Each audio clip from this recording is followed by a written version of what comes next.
Good morning student. My self Mukesh Thakran. बेटा हम study कर रहे हैं वर्क एंड एनर्जी। इसमें हमने अभी तक जो पढ़ा है देखिए एक बार हम उसका क्विक रिवीजन करते हैं। इसमें हमने पढ़ा सबसे पहले वर्क। वर्क का फॉर्मूला क्या होता है बेटा? Force into displacement.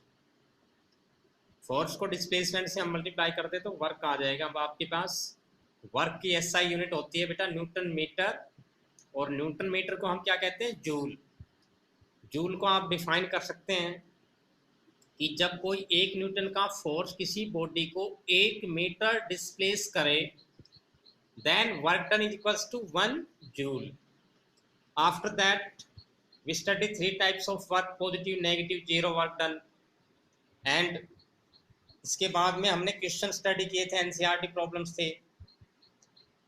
इसके बाद बेटा हमने वर्क डन के ऊपर न्यूमेरिकल प्रॉब्लम्स की थी एनसीईआरटी एक्सरसाइज से ही। और दूसरा जो हमारा टॉपिक था इस चैप्टर के अंदर वो था एनर्जी। एनर्जी में हमने इसका सिर्फ फर्स्ट टाइप स्टडी किया अभी तक, काइनेटिक एनर्जी। काइनेटिक एनर्जी का फॉर्मूला आपको मैं दोबारा से बता रहा हूँ। काइनेटिक एनर्जी इक्वल्स टू होती है या तो change in work done. Kinetic energy के टर्म में हम कैलकुलेट कर सकते हैं work done equals to change in its kinetic energy.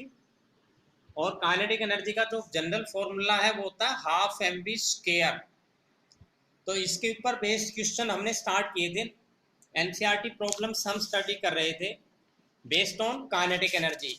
तो इसी में देखिए मैंने आपको होमवर्क के लिए भी दिए थे क्वेश्चन। लास्ट क्वेश्चन हमारा था देखिए numerical problems. The kinetic energy of A object of mass m moving with a velocity of 5 meter is 25 joule.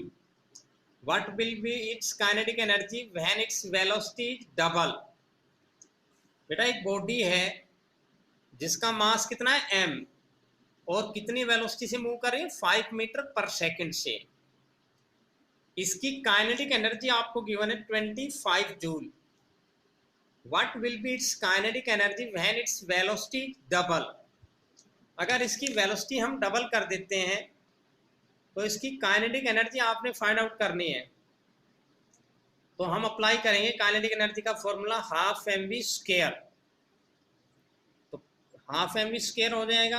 Kinetic energy आपको गिवन है, आपने वैल्यू रखी यहाँ पे 1/2 एम वी क्या है 5, इसका स्क्वायर यानी कि 5 × 5। तो हम यहाँ से मास कैलकुलेट कर लेंगे। We get mass equals to 2 kg। ठीक है। Now when its velocity double then new velocity, जब हम इसकी वेलोसिटी डबल कर देंगे तो नई वेलोसिटी क्या हो जाएगी 2 × 5, क्योंकि इनिशियल वेलोसिटी आपके पास क्या थी 5 मीटर पर सेकेंड। ना new velocity is 10 metre per second. Then what is new kinetic energy is equals to again half M V square and we get 100 joule. तो नई काइनेटिक एनर्जी क्या आ जाएगी जब हम किसी बॉडी की वेलोसिटी को डबल करें, मास सेम रखें, 100 जूल। इसी तरह की बेटा एक और प्रॉब्लम्स आप देखिए।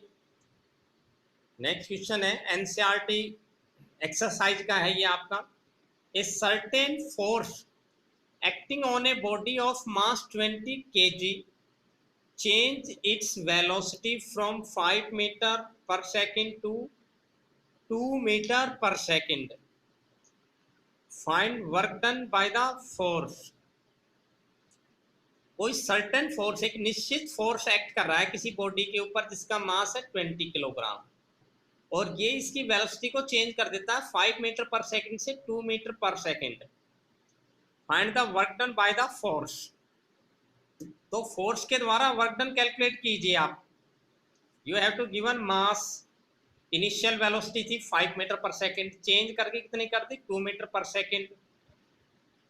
तो आप कैसे कैलकुलेट करेंगे वर्क डन? देखिए first we calculate initial kinetic energy. Initial kinetic energy हो जाएगी हमारे पास half m u square 1/2 20 into में 5 का स्क्वायर, ये आ गया आपके पास 250 joule. Now we calculate final kinetic energy which is given by half mv square, half M V square, ये 40 जूल आ गई। अब आपको काइनेटिक एनर्जी के अंदर आपने पढ़ा था वर्क डन इक्वल्स टू होता है change in kinetic energy, change in kinetic energy यानी कि final kinetic energy minus initial. तो वर्क डन बराबर क्या आ जाएगा 40 माइनस 250 यानी कि minus 210 joule. So work done is equals to minus 210 joule. Work done is negative because velocity is decrease, यहाँ पे वेलोसिटी को डिक्रीज कर रहा है, ब्रेक का फोर्स अप्लाई किया जा रहा है, तो इसलिए वर्क डन कैसा है, नेगेटिव वर्क डन है। तो ये था आपके कुछ प्रॉब्लम्स थी एनसीईआरटी क्वेश्चन से एनर्जी के ऊपर और वर्क डन के ऊपर। मैं आज आपको इनको ये टॉपिक फिनिश कर रहा हूँ, नेक्स्ट टॉपिक हमारा पोटेंशियल एनर्जी का होगा, तो आज आप यहीं तक स्टडी करेंगे।